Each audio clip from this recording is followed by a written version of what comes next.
And let the eyes close. And see if those lids kind of pull the shutters down over the mind, and you can almost imagine wiping the slate clean of all the contents of the mind.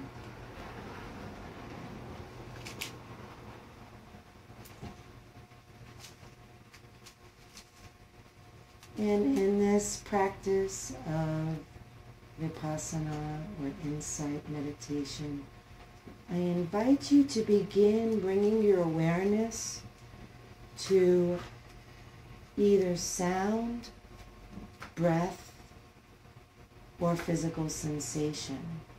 Just one of those, picking one that seems reasonably easy to focus your attention on and reasonably neutral. So if sensations are particularly unpleasant or particularly pleasant, maybe that's not the right anchor to start with. Just choosing something that you can relax into with your awareness.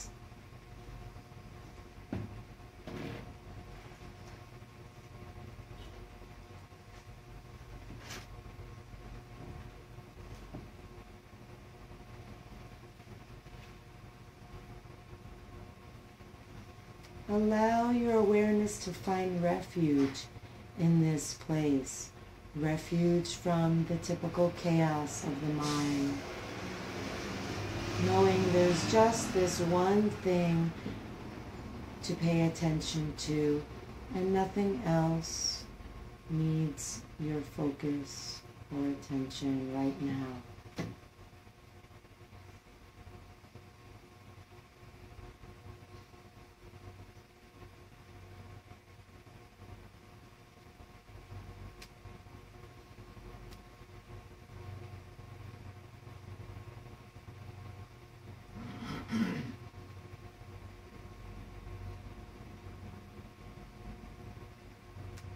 The mind settles, resting, focusing on either sound, breath, or sensation.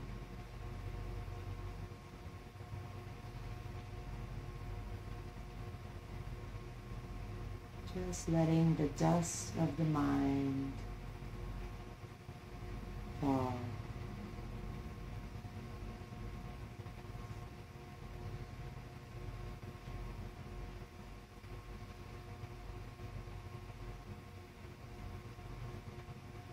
And then let awareness open some to include sound, breath, sensation, whichever ones were not already being focused on.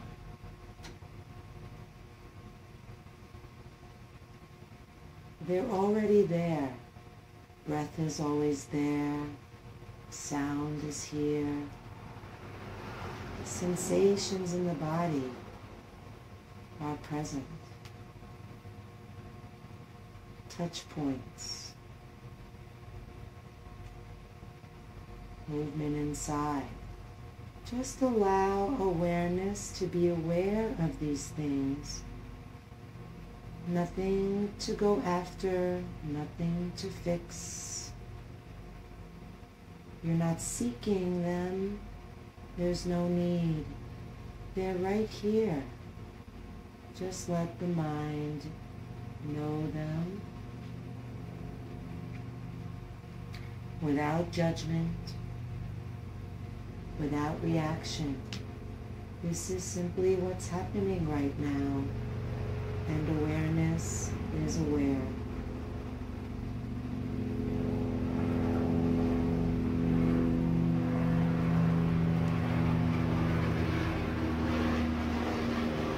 You might find it helpful to stay with an anchor. so that if you feel like your mind is becoming too erratic, use your anchor to bring the mind back home to the present. When the mind feels settled again, it can simply notice whatever else is here without being disturbed by it.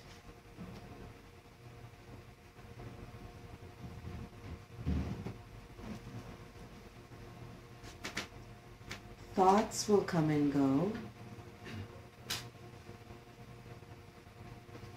If you hold on to thoughts, they'll come and they'll stick around. Let your mind be like Teflon for thoughts. Thoughts aren't bad. Thoughts aren't wrong. We just let them come and go without getting involved in their content.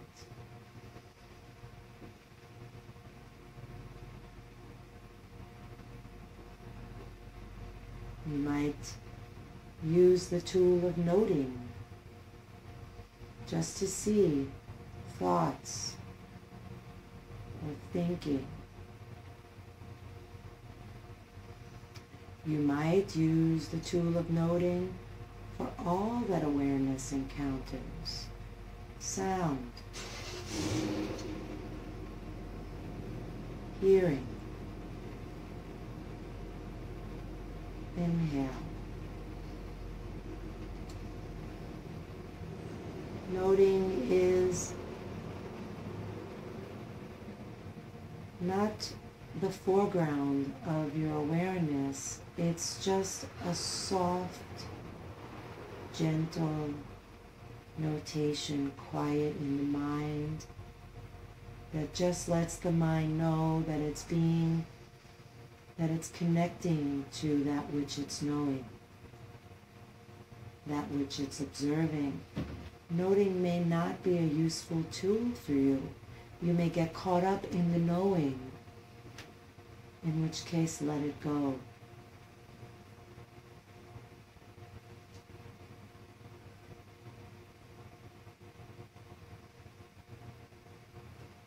Emotions may be present.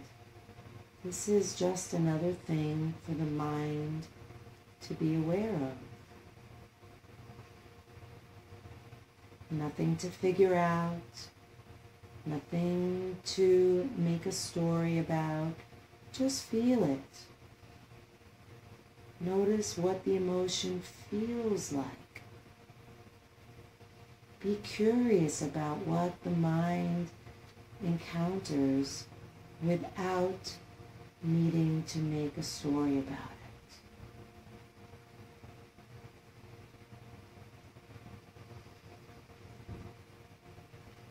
You can investigate the emotions or the sensations by letting awareness move into it and feel it more fully. Just be careful that you're not having an agenda about making it go away or making it stick around or trying to understand the meaning of it. Just know it as it is in its bare form. Sensation, emotion, sound.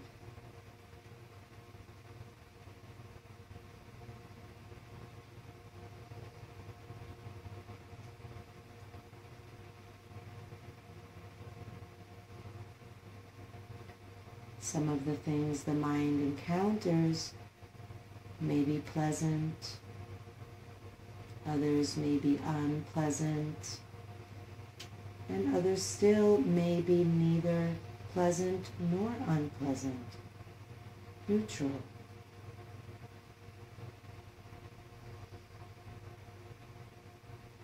It may be helpful to keep the mind balanced and non-reactive by simply being aware when pleasant is pleasant and unpleasant is unpleasant, Neutral is neutral.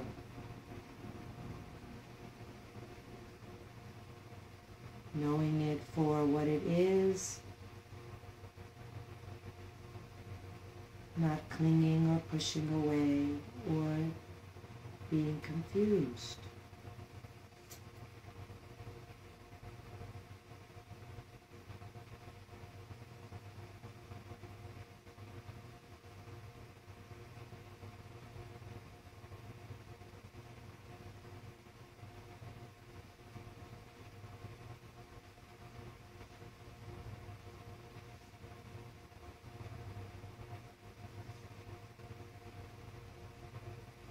Just letting awareness notice whatever it notices. It might stick with sound for several minutes until sound is no longer the predominant object that the mind notices. The mind then notices something else. Just let it.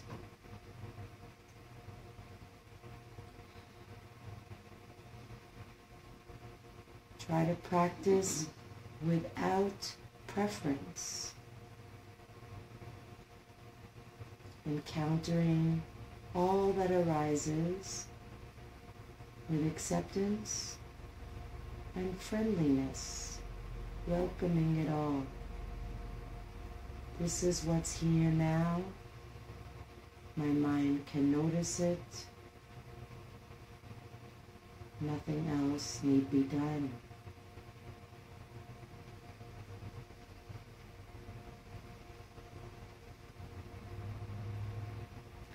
Cultivating a sense of okayness toward your experience.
I'd love to field questions and want to give preference first to those who are new today or those who have not asked questions in the past.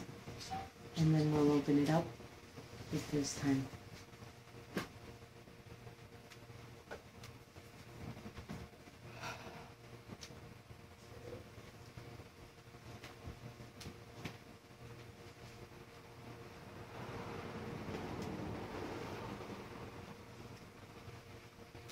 Asked one before, but only one. When I was been practicing previously, it felt really erratic, jumping from breathing to there's a sound, to I feel my feet, to to smelling something to, and kind of what you were talking about today, address some of that. And I'm wondering if another way to approach it is to maybe pick an anchor, and then don't look for anything, but if you feel or hear or smell something, deal with that, and notice it, and then maybe come back to your anchor, and then go to the next one as it comes up. So, because I kind of had the sense that we were trying to reach this state of like relaxation, but it felt like I'm kind of really working to notice everything. And I'm not sure if maybe there's a different way to do it, or a more effective way to do it. I couldn't have paid you to ask a better question for what we're working on today. Yeah, he was saying that as he's been working on this, it's been feeling kind of erratic to him. Feeling like it's work to try to look for this and that to pay attention to, and maybe it might be more helpful just to have an anchor and stay with that. And if something else comes along, notice it and then go back to the anchor, etc. Is that about? And he said it feels like what we're trying to do is relax, and this doesn't feel very relaxing. To keep track of all this things. Yeah, so we're going to look at it in a different way with the next meditation and the one after that we're going to do today. But I do want to address some of the subtle differences in what I heard you saying. It is perfectly okay to pick an anchor and stay with it until something else comes along, and notice that and then go back to the anchor. But it's slightly different than letting the mind include all of it, because it's almost like you're treating the other things as distractions away from the anchor, and then you're just looking to get back to the anchor. And what we're trying to do here, just in this particular style of meditation, and it's not the only style, and what you're describing is very legitimate. And then there are styles even more refined than what you're saying, where you just pick the anchor, and if anything else comes, you push it away, and you don't let your mind include it. You don't let your mind include it, and you just stay with the anchor. But what we're trying to do is cultivate a sense of mindfulness that can be present to everything. So I'm trying to teach a style that allows you to practice on your mat, on your cushion, on your chair, as training for practicing in life, where mindfulness can be present in the chaos of life. And so in this particular style, not having a preference for the anchor is harder, but it's more adaptable. And there's also some subtle energy, and I encourage you to feel for it yourself and not take my word for it. Maybe not tonight, but the next time you practice, work in the way that you're describing, with the anchor and then letting something else take your awareness and coming back to the anchor. There's a little bit of a subtle energy of aversion toward the other and greed toward the anchor. Like, the anchor is what we want and everything else we don't want. We tolerate it, we let our mind notice it, but we're going back to the anchor. Which is only slightly different than I'm in my anchor. Once my mind settles enough that I feel present and not scattered, I can let the other things kind of come in, and you can let them in one at a time or all of them at once. I did kind of halfway in between that tonight. And then when you open to the other things, awareness should be fluid and just move effortlessly from the anchor to the sound.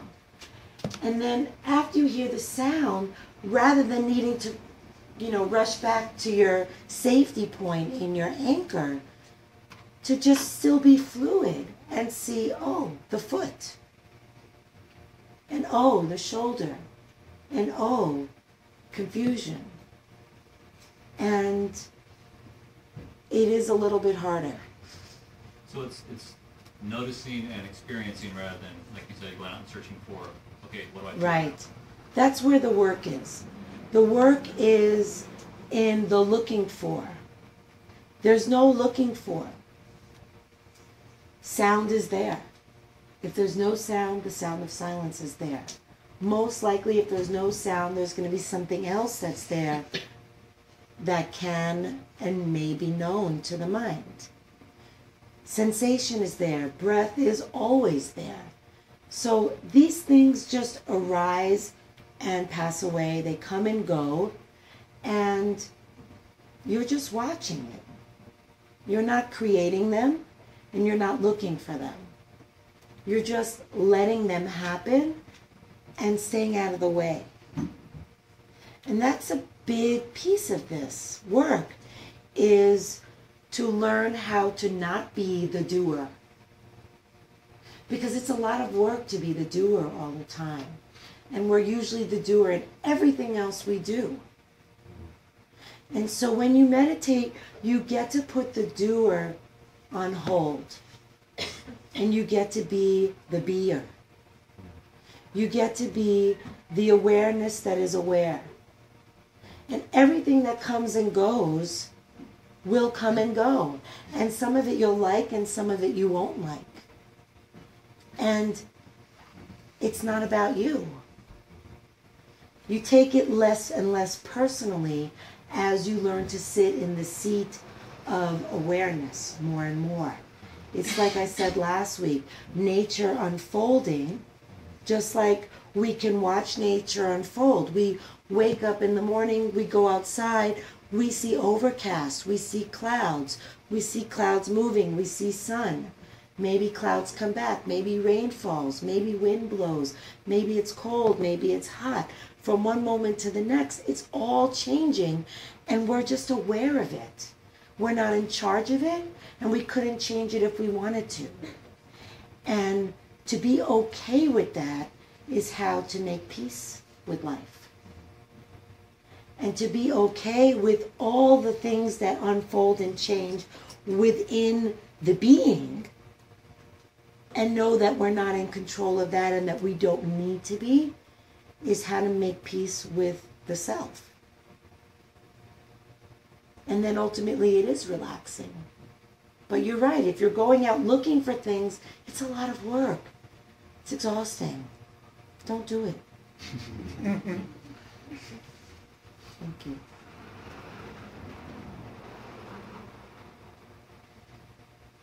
You're dying to ask a question?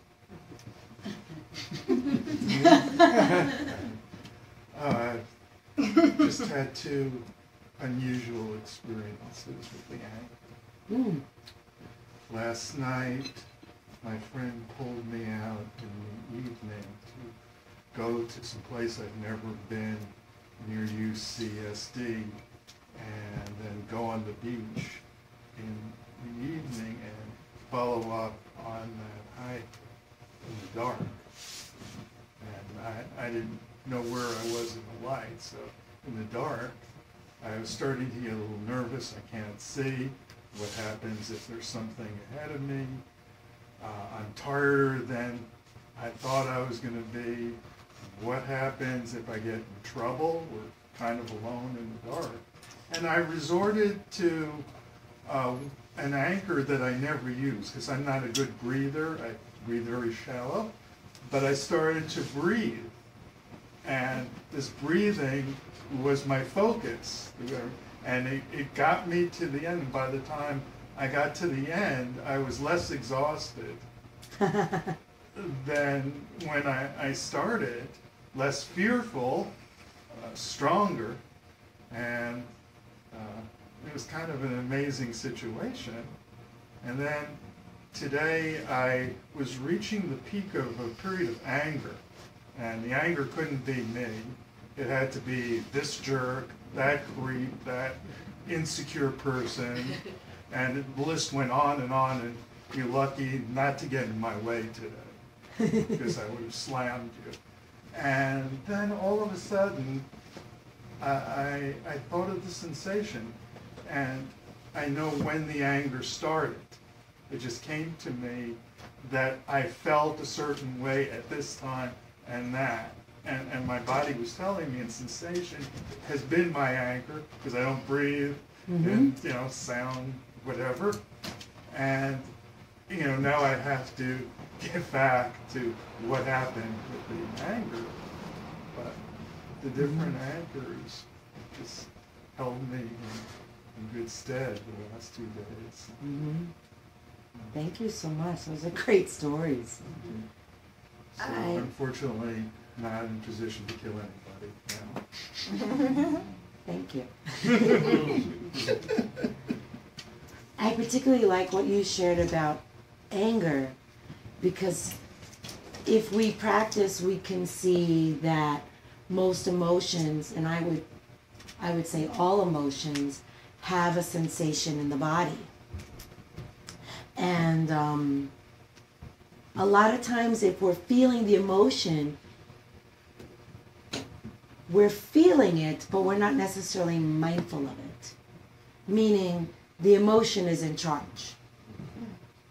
The emotion becomes us. It's like we're in a bubble of that emotion. That's all we are in that moment. And sometimes it's less so, it's more subtle. But when you bring mindfulness to emotion and you start to feel how it feels in your body to have that emotion, then now mindfulness is in charge. Now curiosity can become stronger than the emotion. You can feel anger, you can feel fear, you can feel jealousy, you can feel hatred, you can feel sadness, grief, sorrow, whatever it is. And you can feel it, but you're holding the space for it with mindfulness. And suddenly the emotion isn't this thing that's out of control. It's, oh, it's a tightness in my gut. Oh, it's a quivering in my chest. You know, there's all these sensations, and it could be, you know, many sensations at once. But it's really a beautiful practice in working with emotions, to feel it in the body the way Bob did. My foot was hurting. I went through all my shoes to see if I could find a shoe that wasn't bothering me, because I was feeling it in different parts of my foot. Yeah. Yeah. Emotions will show up in really interesting places. Knees, shoulders, hips, joints are a really popular place for emotions to hang out. And also, of course, you know, belly and heart and neck and, you know, I mean, we experience all these things all the time. And if we can just shift into a mindful awareness of them as another sensation arising in the body, it's not that big of a deal anymore. It's just a sensation. Especially when we have the practice of knowing that sensations are pleasant or unpleasant. And we can just be with an unpleasant situation and not have to do anything about it, not have to make a story about it, not have to fix it. Thanks for that. Susan, Yes. kind of back to the first question. Actually, I just want to know your thought on this. But sometimes when I meditate, if I'm scattered, or I really want to just be and be present, I will actually set an intention to not think. Mm-hmm. So, and then I will watch my mind and like notice the thought, let it go, notice the thought, let it go. And I can get to the place, it's like I am kind of being a guard, like I'm like, you're not, you know, I'm watching it. Mm-hmm. And it works for me. I mean, I can get to the point when I can start to relax and the thought is gone. Or at one point I was actually able, it was really weird, but I was actually able to listen to myself thinking without engaging it. It was actually a really interesting experience. But I find it useful, and in a way it's a goal, but I can get to the point when I'm completely still and I just feel like this breathing being. So Yeah. It's lovely. I don't think there's anything wrong with setting the intention not to think. As long as when the thoughts come, you're not making them wrong and you're not making yourself wrong. The only danger in goals is that when they're not achieved, there's failure. So if you set the intention, which is different than a goal, then that's lovely, as long as it really is an intention. An intention being something that you put out there and let go of the result of. I intend not to think and know that it's likely that I'm going to think, and that's okay. But every time the thought comes, you can re-intend not to think. Again, careful not to make the thinking wrong. But it's perfectly okay to stand guard and just be like, sorry thoughts, I'm meditating now, not now. Yeah. And that's a really nice mantra too for thinking, is just not now. Just a very gentle, not like, not now. Yeah. Just not now. Talk to you later. Yeah. And sounds like what you're doing is lovely. And if you practice enough, your steadiness of mindfulness can get to the point where you can even be mindful of thinking. Where you see the thoughts as yet another phenomena that's coming and going and passing across the movie screen. Yeah. And it's just... I was tying that into the first question because I can sometimes, if I'm just sitting there, I just don't feel, I can feel like I'm just distracted and I'm not really, so that kind of helps me focus and center and ground myself in a way so that I don't feel like I'm just being scatterbrained, so to speak. Yeah. So. You'll notice, though, that ultimately, even though it feels like a lot of different things, it's really all in the body. So if you let your awareness just be in whatever is arising at the present moment in the body, even sound we think of as being out there, but we're hearing sound in our ear, which is in our body. The sound is experienced internally. Yeah. We know that it's out there, but everything is experienced through the body. So sometimes it's helpful to make the distinction between body stuff and thinking. Or listening and feeling the sensation of hearing. Right. The vibration of right. hearing. Yeah. Knowing that hearing is happening versus listening to what's being said or characterizing what's being heard. Motorcycle, fan, bird, just stripping everything down to the actual essence, and then it maybe has the capacity to be like what you're describing, where it does feel centered and it does feel grounded because ultimately your awareness is anchored in your body. Yeah. Keep doing what you're doing. So that sound then is kind of subjective, since it's filtered, because I was at Casa de Luz the other night, and there was a dance where I was with Shay, who was hoping it was a meditative experience, but it was 5 minutes of meditation, like 2 hours of whatever music. And she began to meditate. She put on this shawl, and she's like gone, and I'm trying, and I'm hearing the music, and I'm going, hands following. So it's sound that we're both hearing, but hearing on different levels. And she's able to meditate, and I'm like, to the music, and I'm not meditating at all. So it's all subjective. And that's the way we filter it. Everything's subjective. What isn't subjective? The only thing that's not subjective is pure awareness. Just pure awareness. Awareness that knows without filter, without perception, adding into it, just pure awareness, that's the only thing that's objective. Knowing something exactly as it is, without the characterization, without the liking or not liking, without the preferring or not preferring. Otherwise, everything is subjective. Okay, so I think we're ready for our second meditation. You want to stand up and stretch a little bit first, maybe? Just move the body.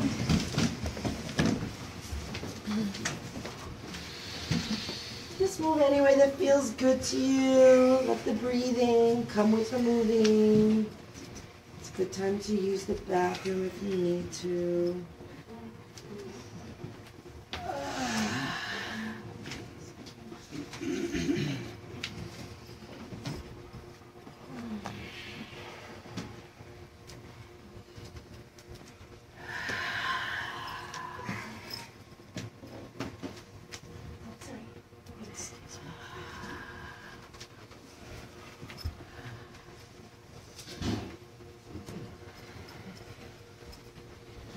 Slowly make your way back to your seat.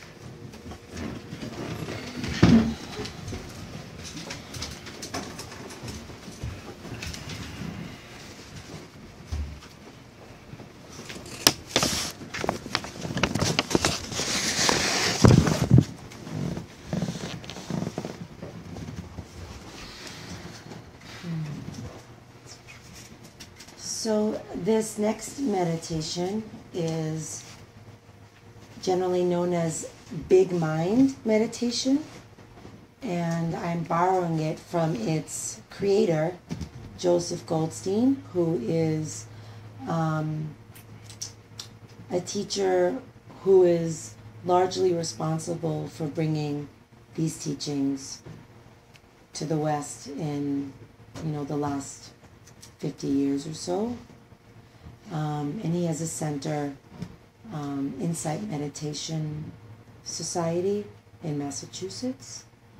And he used to be a monk in Thailand and possibly Burma. He studied in India, and he's a wonderful teacher. And I did a retreat with him years ago, and he led this meditation, and I had a chance to ask him. It was nothing I had ever heard before, so I asked him, what tradition is this meditation coming from? And he said, I made it up. So, but it's lovely, and it works beautifully to address how to be with things without looking for them. And it's a great antidote for the striving mind. So everything is being recorded, and hopefully sometime soon, the last few classes will make it up to YouTube. Been working very hard at that, and my computer's working hard on it as we speak. But feel free to use this as a guided meditation in your own practice, and if it serves you.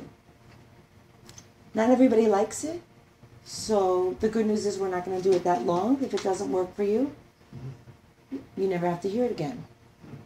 Just let it go. Everything is like that. If it works for you, use it. If it doesn't work for you, let it go. And you'll notice about this meditation that it is very similar to the one that we began with tonight, in the things that it's asking you to pay attention to, just approaching it in a different way. So with that, let the eyes close. Find a posture that feels comfortable and relaxed, but has a certain uprightness, a certain energy, even maybe a sense of dignity to your posture. Not pride, but just being in this temple of your body fully.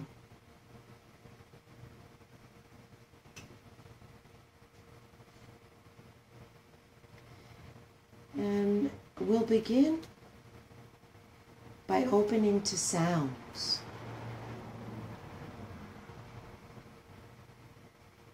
maybe the sound of my voice, the occasional bell I might ring,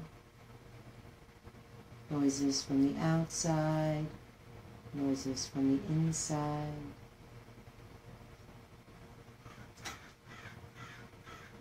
Staying soft, relaxed, receptive, not looking for anything. Simply being open to the sounds that appear.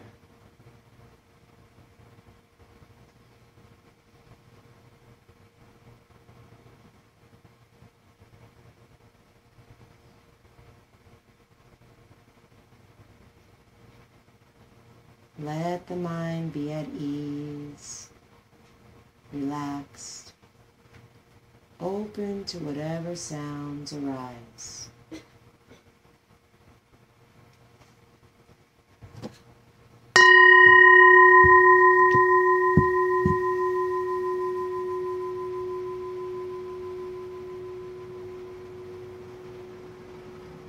Notice how effortlessly each sound is known in the moment that it appears. The knowing is not anticipating or reviewing.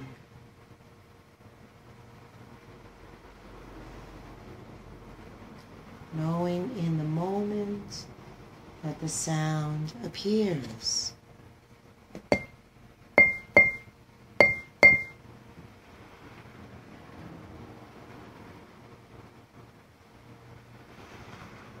Let the mind become like a big open space, like the sky. Different sounds appearing, changing, and vanishing in the wide open space of mind.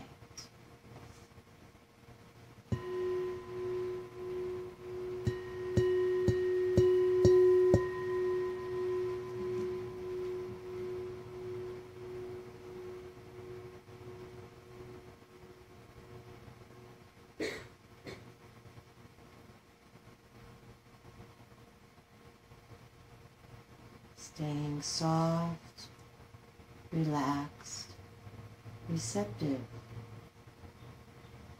not looking for anything.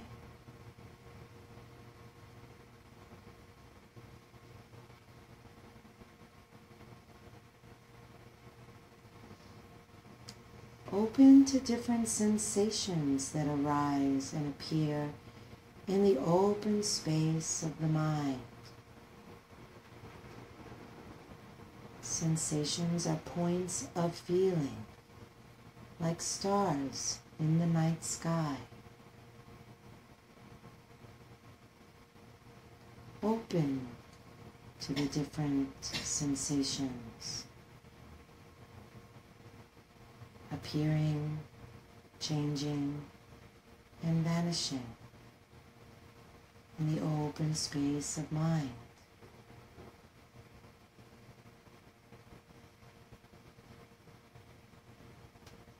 No solid body, only points of sensation, points of feeling, appearing and disappearing in the open emptiness of mind.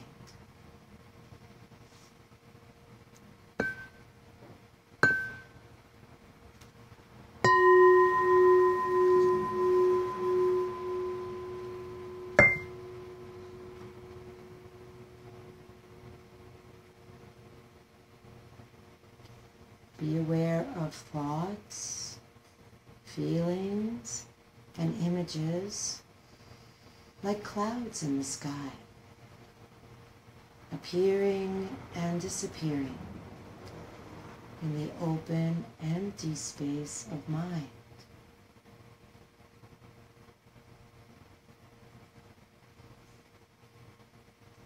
There's no inside, no outside, no boundaries, no separation, just sound, sensation, thoughts, feelings, and images, appearing and dissolving in the open, empty space of mind.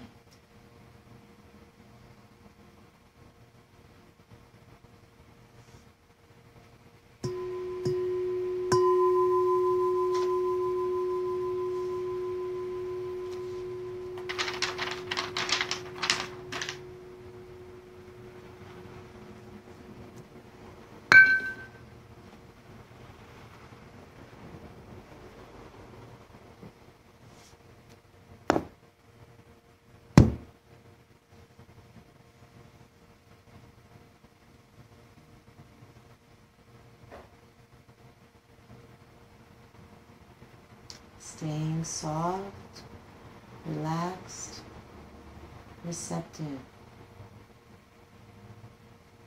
Not looking for anything. Simply being open to what appears like stars or clouds in the sky. Arising, changing, disappearing in the open emptiness of mind.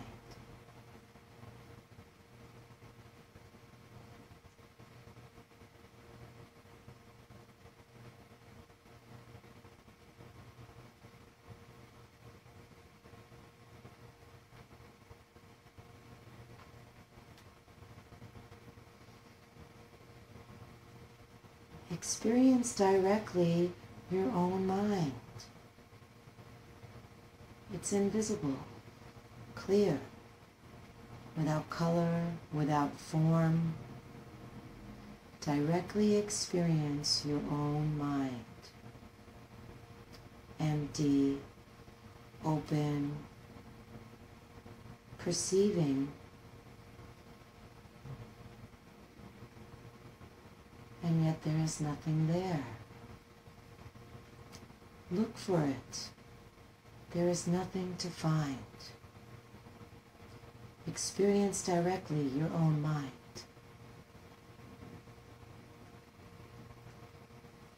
Knows all things, but is not composed of them.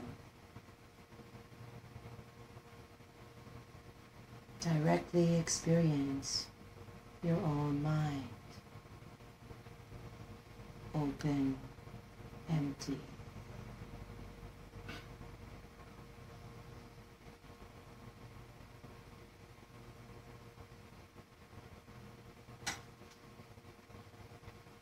No inside, no outside, no boundaries, no separation. Sounds, sensations, thoughts, feelings, images, known immediately in the moment they appear, arising, changing, and disappearing in the open, empty space of mind.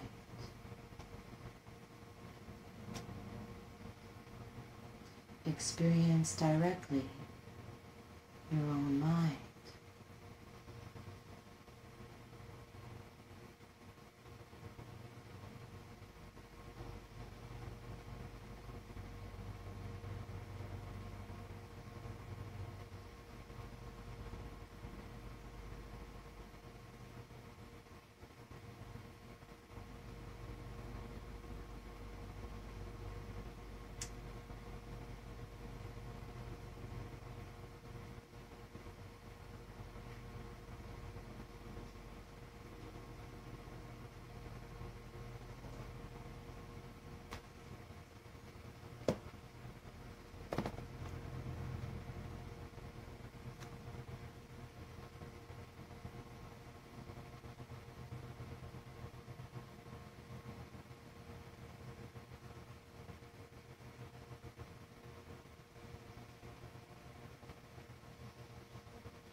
questions?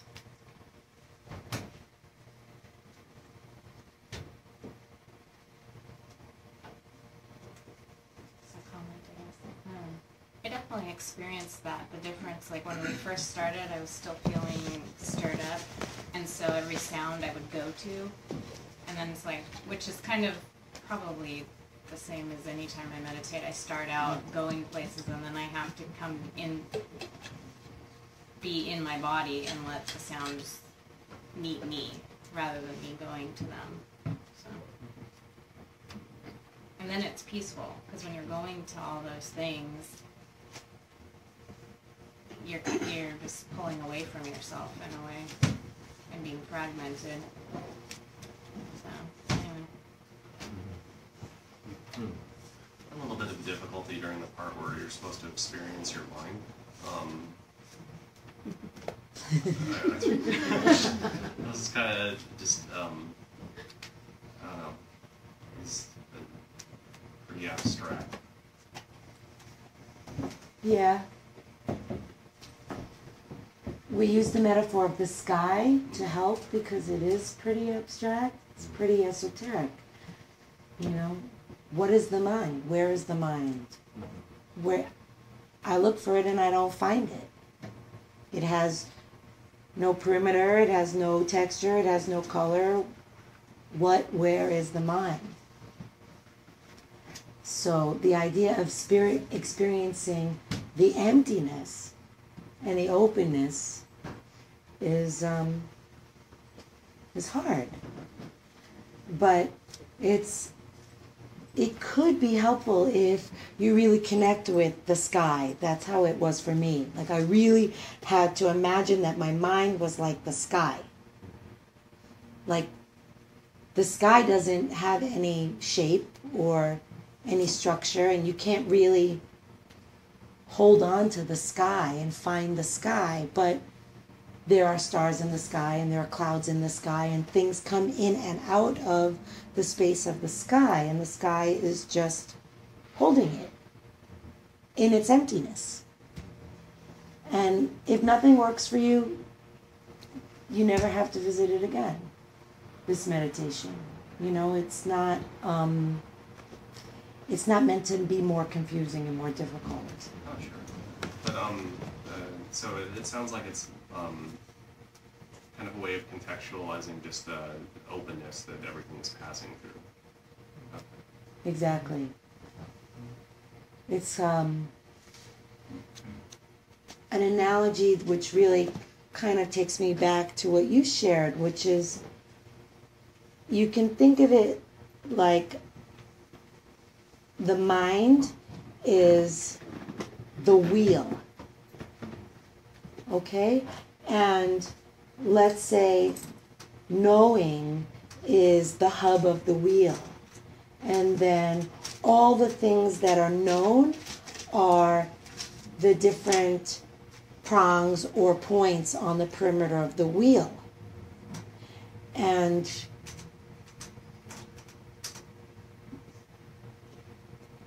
you know, if you start to think of it, as you shared, as not going out after it, but realizing that it's all there and part of the whole, and the whole is the mind, let's say, so that you're just incorporating all of it. But wheel in itself is just a concept, in the same way that mind is just a concept. You know, wheel is actually the center, the spokes, and the outer thing. And we create this thing called wheel so that we can describe it to people. And it's a concept. So the mind is also just a concept. It's what holds together all the things that we as conscious beings take in. And it doesn't exist as a thing. I don't know if that makes it more confusing or No. helpful. What about the breath? What about it? Doing that. Say more? I'm not sure what you mean. I find speech distracting to my breath concentration.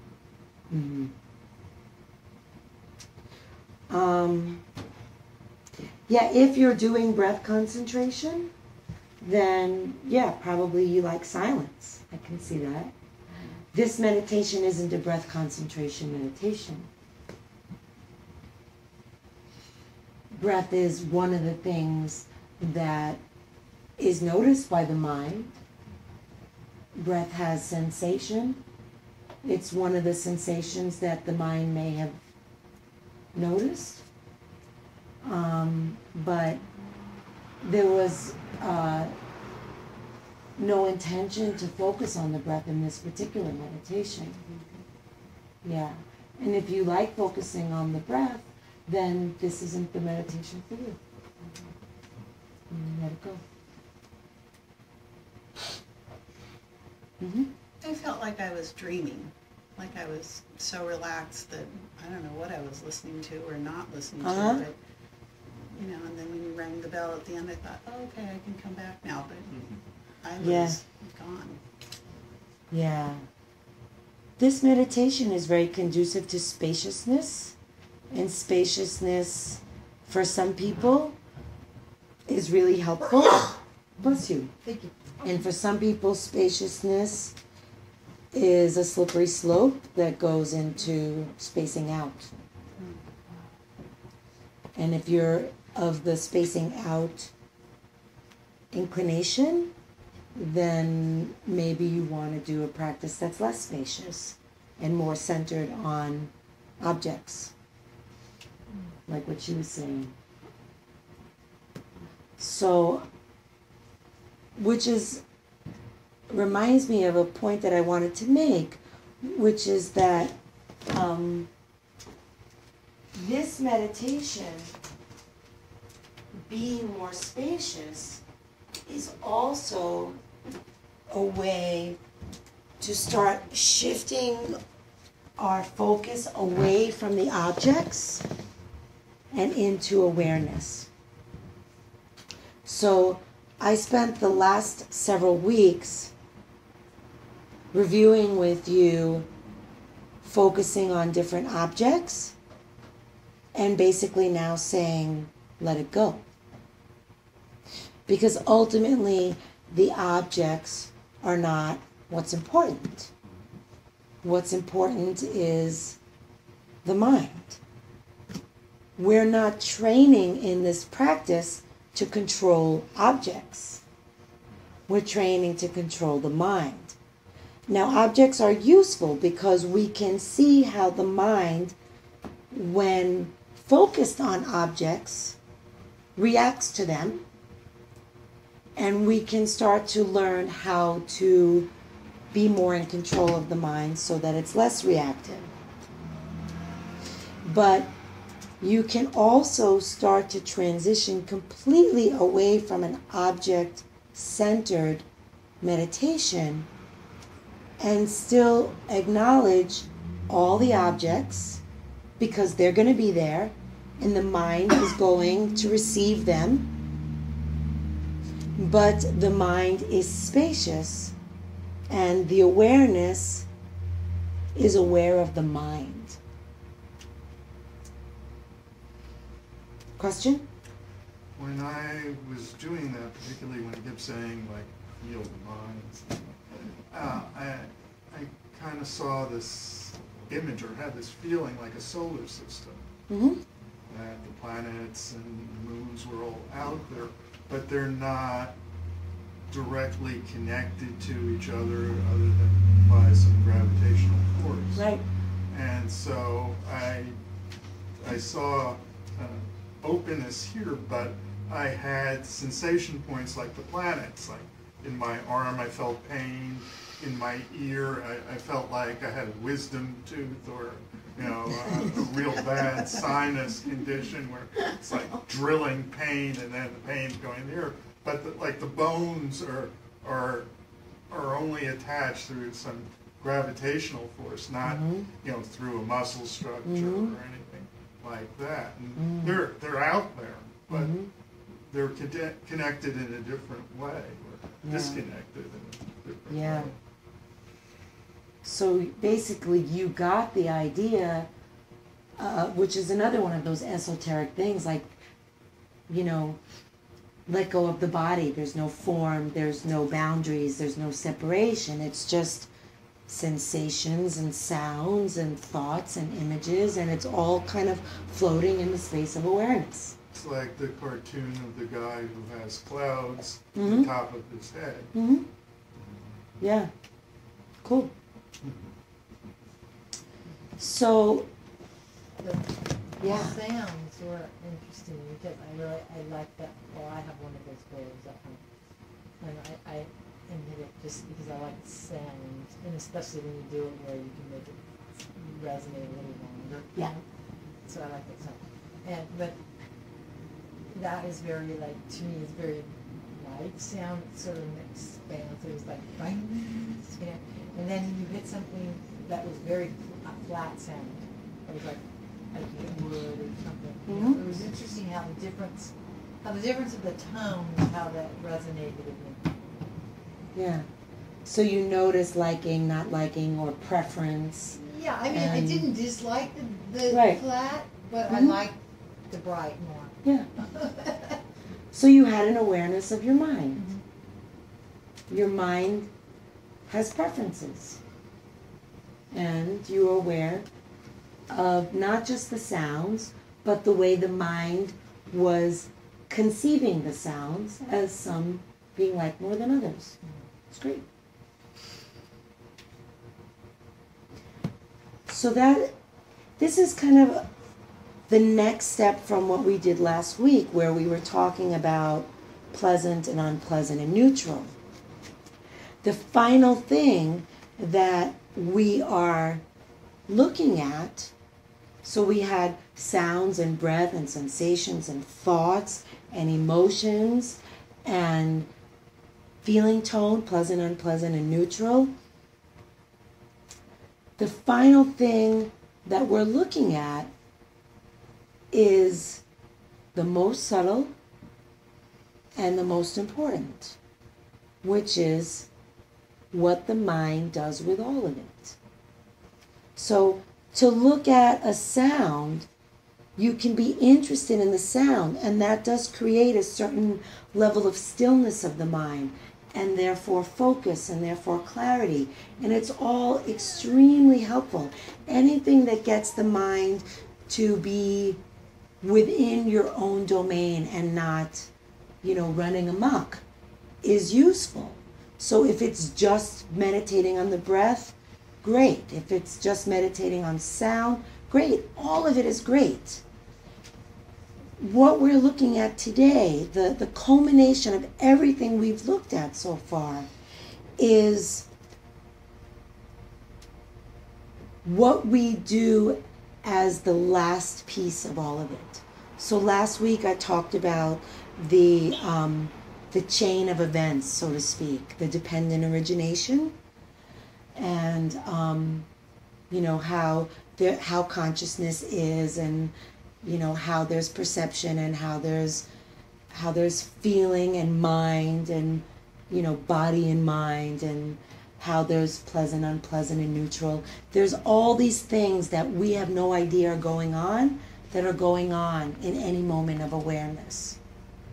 Just simply, there's consciousness, there's mind and body, there's perception, and there's this pleasant, unpleasant, or neutral. And then there's usually a clinging, right? There's a craving, and there's a clinging. And so this last piece that we're going to work with, to me, is the most important one. It's the craving, the pushing away, or the spacing out. Right? This is not a new concept. We've been talking about it every week. This is what it's all about. These are the ways that we suffer.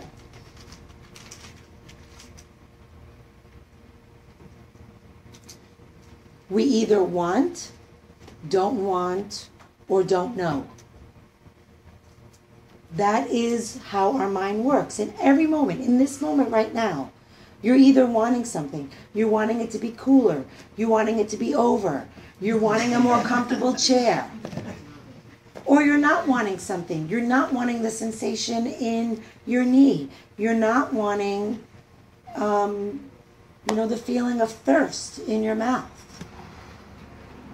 Or there's a not knowing.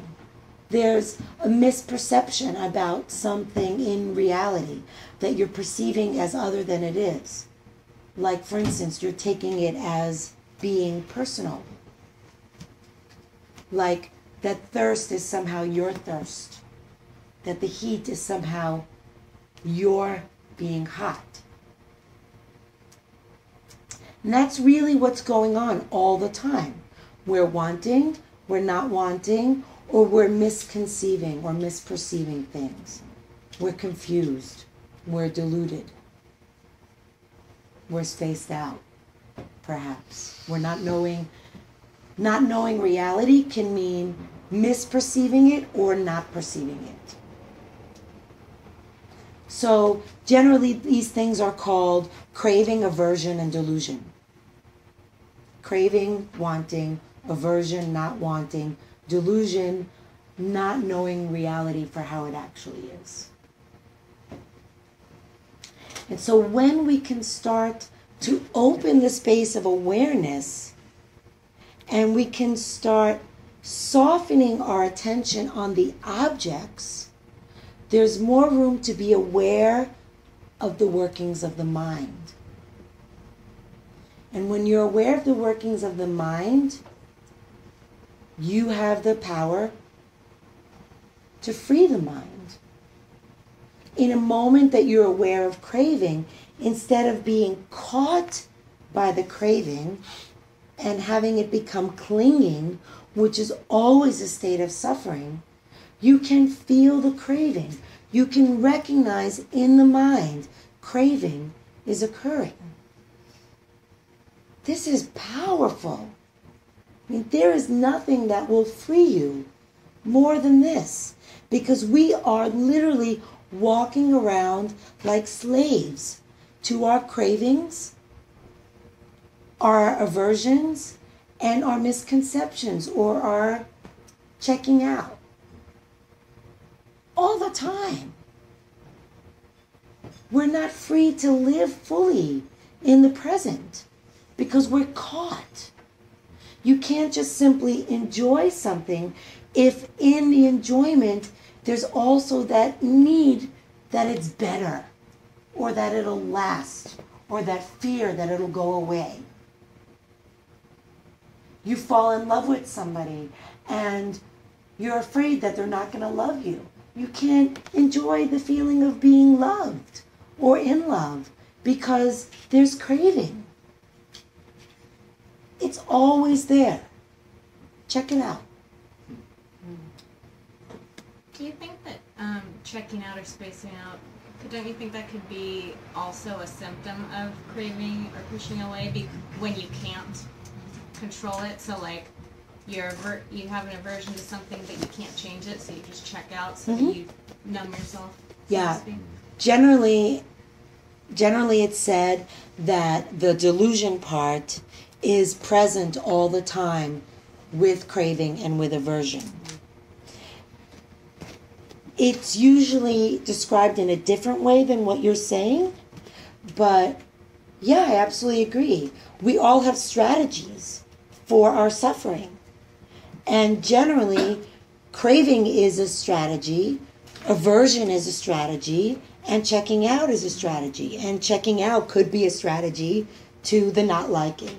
Absolutely. But just to get back to the other piece of that, in like the converse of it, is that underlying craving, there is delusion. Because if you were fully aware, really aware, knowing in your being that everything is impermanent and everything is changing, and you really got that, then craving wouldn't take place. And if you were fully aware, really knew it in every cell of your being, that life unfolds and it's not in your control and it's not personal, then there wouldn't be aversion. And if you fully were aware and got in your being that you cannot rely on any dependable sense of self, that even your own self is constantly changing.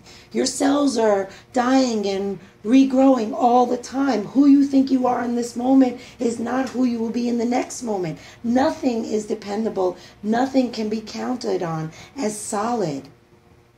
If you really got that, then there would never be craving and there would never be aversion. You would understand that everything is just changing and that it is absolutely futile to try to hold on to anything or push anything away. But that's a really deep level of understanding. And when you get there, let me know. Because I get it intellectually. And every so often when I'm meditating and I'm very deep in meditation, I get it in my being. But I don't walk around in life understanding that. So I'm craving and I'm aversion. I have aversion and I have delusion. We all do. But I do have the ability to recognize craving when it happens. Not all the time. The more I practice, the more often that happens. And when I recognize craving, I can see it simply as craving. And craving doesn't advance to clinging and doesn't advance to suffering. What's the difference between craving and motivation? A lot of people feel like, well, what would I do without craving? How would I be motivated? The difference is that one is wholesome and one isn't. You could be motivated and be craving. Sometimes there is no difference. Sometimes they're overlapping. But sometimes you could be motivated, like you could be motivated to have a meditation practice every day. It's a wholesome motivation, and yet it could still give rise to craving. You could find yourself going without motivating, without meditating all day, and feeling craving arise. I have felt a lot of craving around meditation in my life, where I'm seeking that respite from the rest of the world. But, you know, you could be motivated to do a lot of things. It's craving if there's no awareness around it. It's craving. It's craving if you feel it in your being as a reaching out for something, as opposed to a path that you set out to walk down and you're perfectly happy to stroll down it, and if the path takes you another way, you'll just go that other way. You're not attached. Craving is an attachment, and it's unpleasant.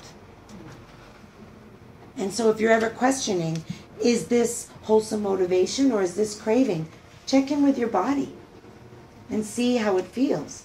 If there's tension, there's craving. I was wondering if stripping away all this noise and story weaving, I don't know, my head I think wants to keep doing that because it feels like if all that stuff goes away, it's going to render things meaningless. Like the stories are what give us meaning. So when you strip them away, like, I mean, I don't know myself outside of like strong desires for, you know, the right handbag, the right guy. Right. The right guy holding the right handbag for me on Valentine's Day, you know, really. Yeah. I mean, I'm a compassionate person, but this is how I know myself, and that's how I've known myself since 5th grade. So I think that's been, I thought I was just bored and restless, but I think it's also this kind of clinging to something because there doesn't seem to be anything underneath. Yeah. Yeah. So let their room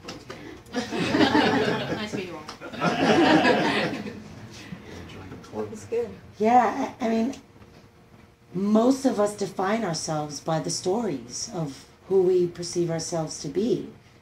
And there's always attachment in those stories. And the things that we like and the things that we don't like, we perceive as who we are. And who we think we are, we perceive as reality.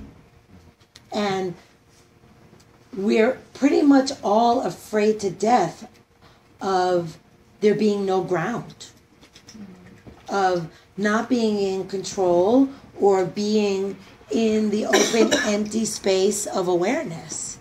I mean, that can be really terrifying. Who the hell is the open, empty space of awareness? I don't know her. I know the one that likes that handbag. It is comforting to believe that we are our likes and our dislikes and our beliefs and our stories. Absolutely. But it's not freeing. So keep sitting with craving and notice how the craving feels. Because right now you're fooling yourself. Here's where craving meets delusion. You're fooling yourself that your cravings make you feel good and safe and comfortable. It just feels like I'm going to open up like a curtain and there's going to be nothing there, you know. If you're lucky, yeah. Yeah. Yeah. If you get there, let me know. You know? Absolutely. Nothingness is kind of what it's about. And it's scary. We want something solid to hold on to, and we construct this sense of self, and that's where delusion comes in. Because there is nothing solid. There is nothing solid. This invention of yours about liking handbags, that's not solid.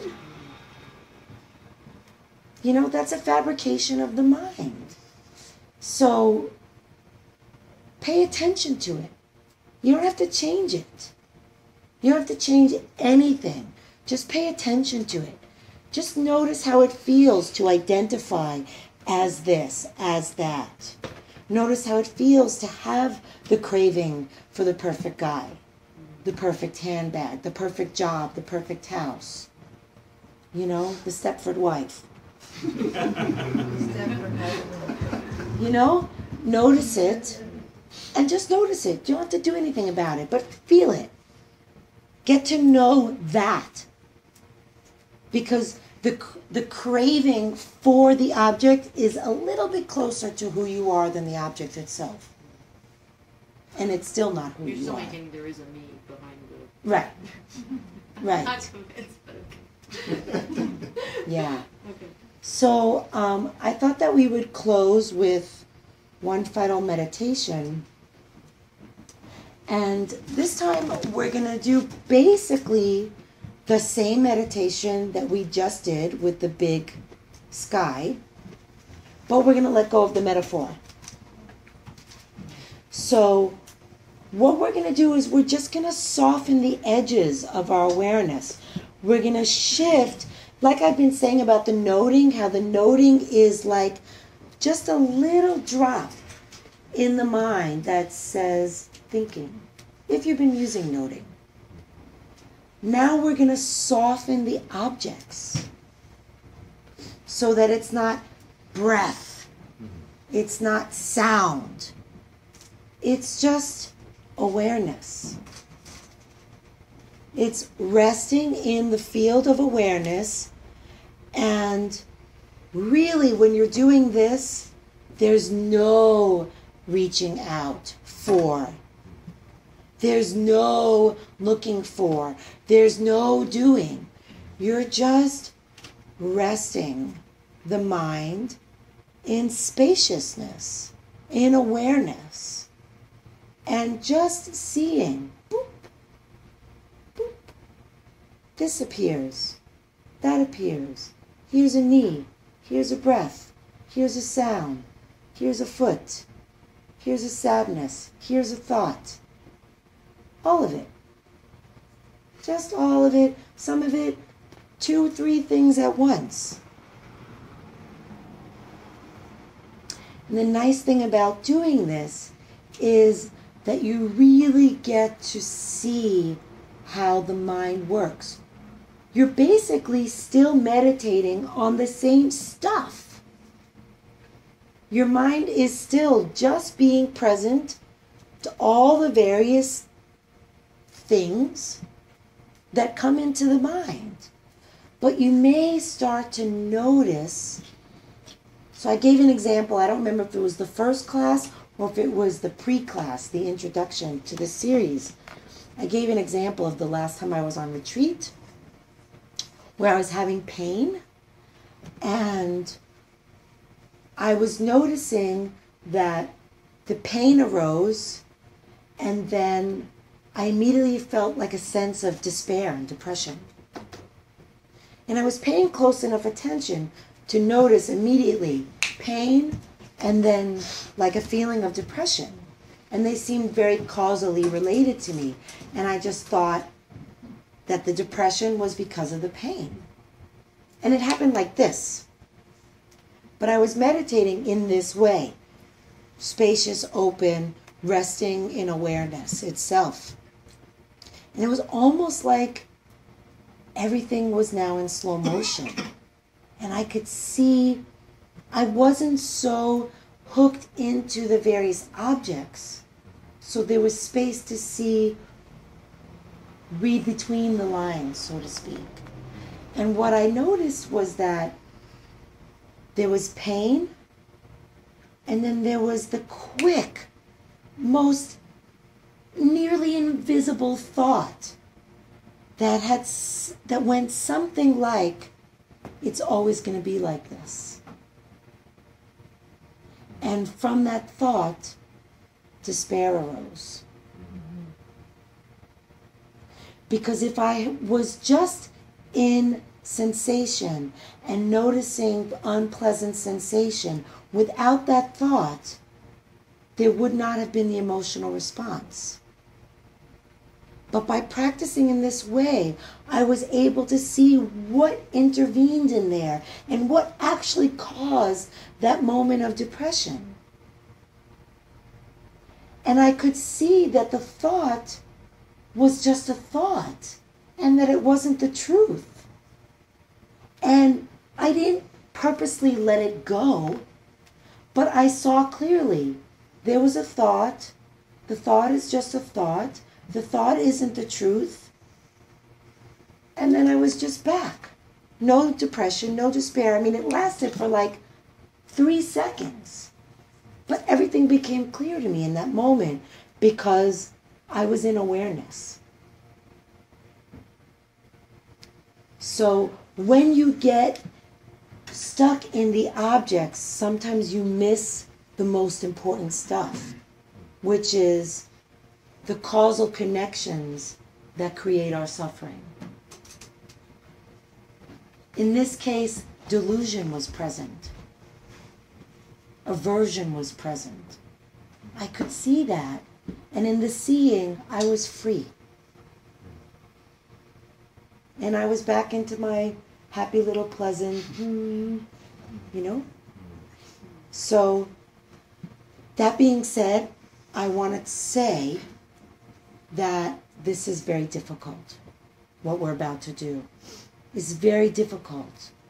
And I think if I hadn't practiced many times with the big mind guided meditation, I don't know that I would have been able to do it.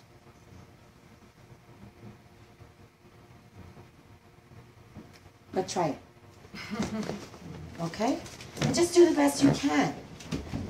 And when you see yourself getting attached to an object, that's fine. It's all fine. The main thing in meditation, honestly, is to be accepting. To cultivate a mind that is accepting of whatever comes into it, that just witnesses. So if you notice aversion, not to be averse to the aversion. Or if you notice that you're being averse to the aversion, to notice the aversion to the aversion. Just to always stay in that flow of, okay, now I'm aware in this moment what's happening, and it's always okay. So that you're creating a sense of friendliness with experience. You're never at war with what's happening. Your mind is always okay with whatever it is, and there's nothing that you're ever going to do that's wrong. It always is exactly what it is. And that's exactly the way it should be, and the mind just knows it. Okay? So, taking your seat and letting the seat be the seat of awareness. Letting the eyes close.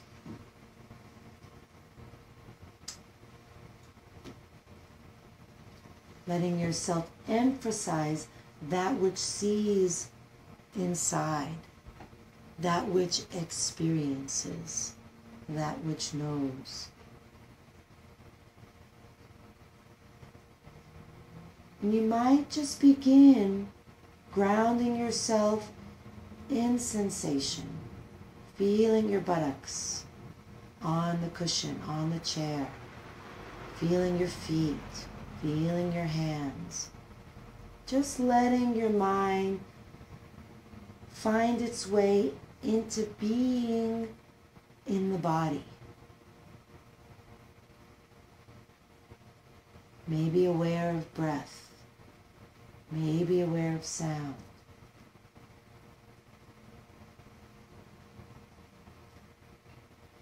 And then just invite your mind to be spacious,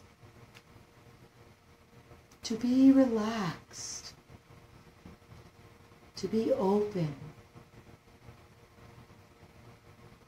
There is nothing to do.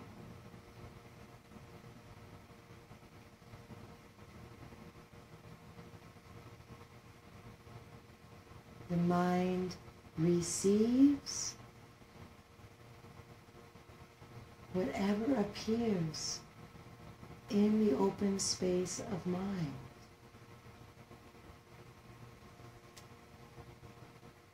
Resting awareness in awareness itself.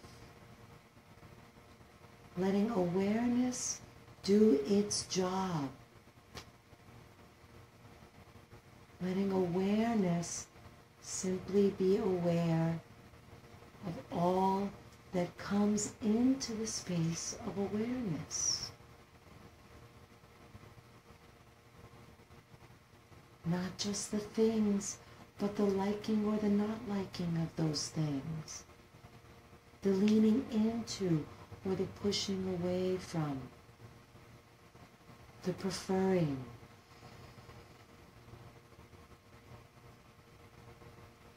Just noticing. Awareness is like this.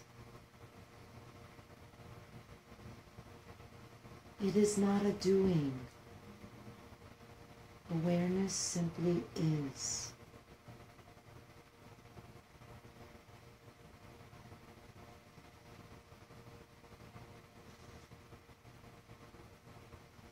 Let the mind relax.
time, and I'm happy to stay to answer questions, but if anybody needs to leave, I certainly would not be offended.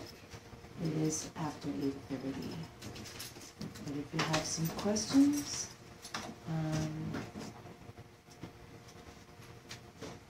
is it a question or a comment?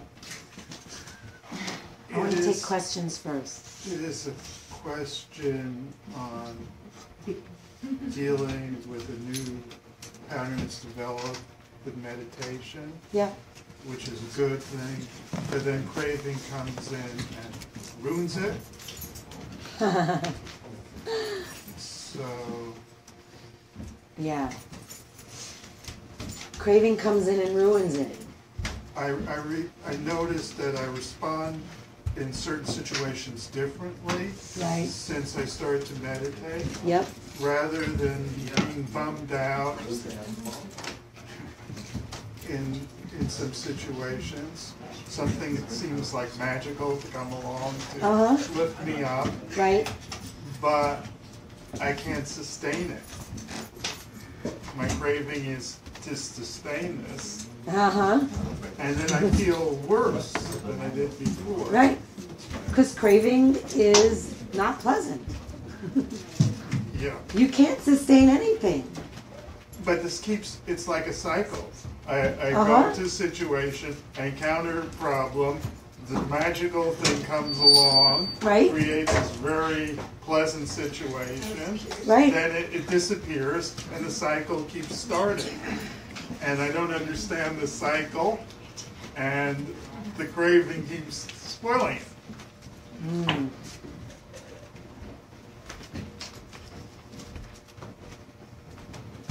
Craving is part of the cycle. If something good comes along, you want to sustain it. Right, That's a craving. right. Craving will always end the pleasantness because craving is unpleasant. Craving is attachment, and as things are flowing and moving, you can't hold on to them. So as soon as you start to want to hold on to the good, the magic, then the craving is going to interrupt the magic because the craving is not a wholesome quality of mind, and it doesn't coexist with magic. I recognize that, but it's just intellectually. I can say, oh, I'm getting attached and let this go, and you're lucky this happened, and it's just like a rationalization. It doesn't go anywhere. It Just start to watch the craving. And don't watch the craving as the interruption. Watch the craving as part of everything that's happening. Because it's not the interruption. It's just the next thing that arises. And then if you watch the craving and you recognize it as craving, then you might have an opportunity to not move to the next thing, which is the suffering.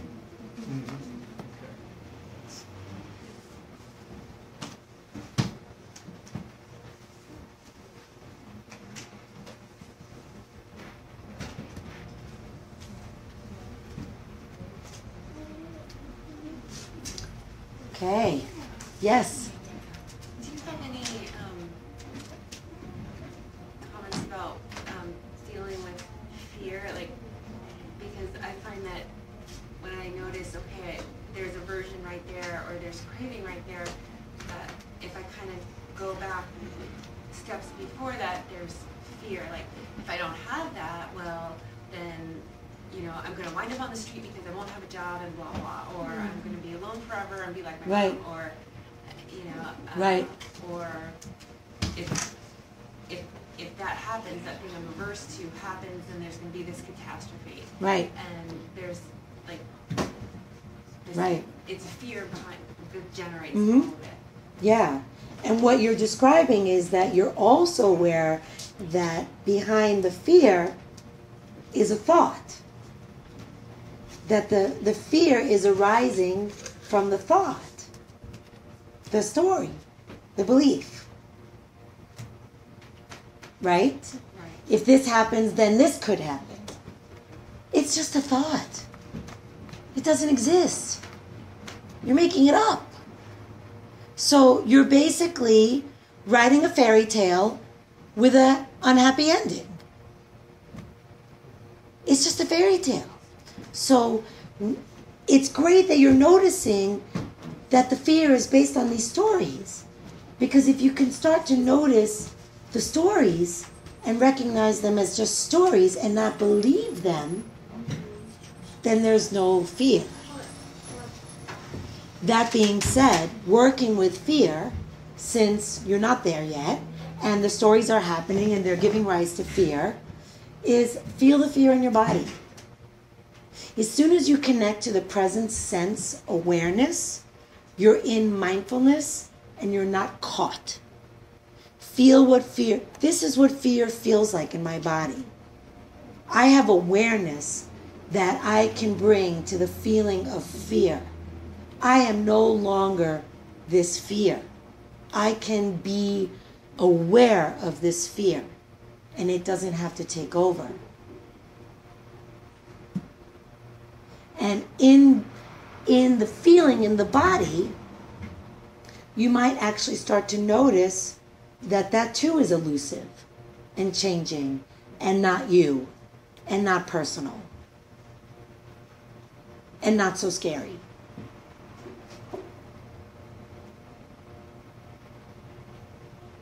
Keep watching your thoughts. Just when you see the thoughts that give rise to the fear, just ask yourself, is this happening now? Is this happening? Is this true? Is this reality? Is this just a thought? If it is a thought, do I have to believe this thought? Why would I want to believe this thought? You know, Jack Kornfield, another prominent teacher in this tradition, says, worry is just praying for a bad outcome. Those thoughts are your worries that something bad is going to happen. You're putting energy into a negative outcome. It may be negative, it may not. But putting energy into the worry that it's going to be negative certainly is not the best way to make it not be negative. Yeah?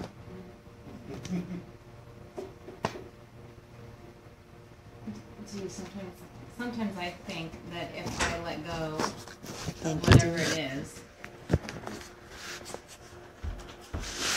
then it also means I don't have to, like I'm giving up taking action. You know what I mean? Yeah, we talked about that last week. Yeah. But it doesn't mean that. I mean, we can still take action so that we don't end up homeless. Right. Or whatever. Right. We don't need the fear to fuel our action. Yeah. We need wisdom. Yeah. We know that if we don't go to work, we won't have money to put a roof over our head. It's not fear that makes us go to work. It's wisdom.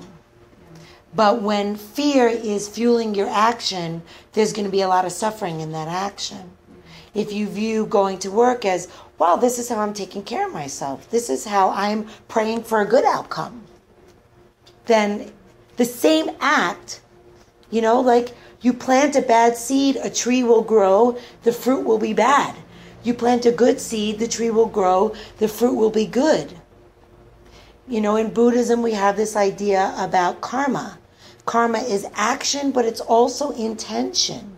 It's the intention that leads to the action that determines whether the result is good or bad. If you plant a bad seed, you'll have a bad fruit. If you plant a good seed, you'll have a good fruit. So the action looks the same. In both cases, I'm going to work. But am I going because I'm afraid I'm going to be homeless? Or am I going because I help people? And I'm going because it feels good to be of service, because I like the community of people that I work with, or because I know that I'm taking care of myself and I'm supporting myself, and I'm a big girl now, you know? So, same action. What is fueling it? And if there are stories that are creating fear, your actions are going to bear sour fruit. So it's good to really pay attention to the kinds of seeds you're planting.